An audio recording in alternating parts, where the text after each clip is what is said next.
நிலக்கரி சுரங்க ஒதுக்கீட்டு ஊழல் தொடர்பாக இன்று உச்சநீதிமன்றத்தில் சிபிஐ பிரமாண பத்திரம் தாக்கல் செய்தது. 9 பக்கங்கள் கொண்ட அந்த பிரமாண பத்திரத்தை சிபிஐ இயக்குநர் ரஞ்சித் சின்ஹா உச்சநீதிமன்றத்தில் தாக்கல் செய்தார். நிலக்கரி சுரங்க முறைகேடு குறித்த வரைவு அறிக்கையை நீதிமன்றத்தில் சமர்ப்பிப்பதற்கு முன்பாக மத்திய சட்ட அமைச்சர் அஸ்வினி குமாரிடமும் பிரதமர் அலுவலக அதிகாரிகளிடமும் சிபிஐ காண்பித்த விவகாரம் பெரும் சர்ச்சையை ஏற்படுத்தியது.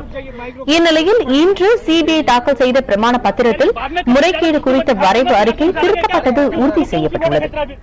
அட்டர்னி ஜெனரல், பிரதமர் அலுவலக அதிகாரிகள், மத்திய சட்ட அமைச்சர் மற்றும் நிலக்கரி அமைச்சகம் தெரிவித்த கருத்துக்கள் அடிப்படையில் வரைவு அறிக்கையில் மாற்றங்கள் செய்யப்பட்டதாக சிபிஐ உச்சநீதிமன்றத்தில் தெரிவித்துள்ளது. மேலும் வரைவு அறிக்கையில் செய்யப்பட்ட நீக்கங்கள் மற்றும் திருத்தங்களுக்காக நீதிமன்றத்தில் சிபிஐ இயக்குநர் ரஞ்சித் சின்ஹா நிபந்தனையற்ற மன்னிப்பு கோரினார். நிலக்கரி சுரங்க முறைகேடு குறித்து சுதந்திரமான விசாரணை நடைபெறும் என்றும் அவர் உறுதியளித்தார்.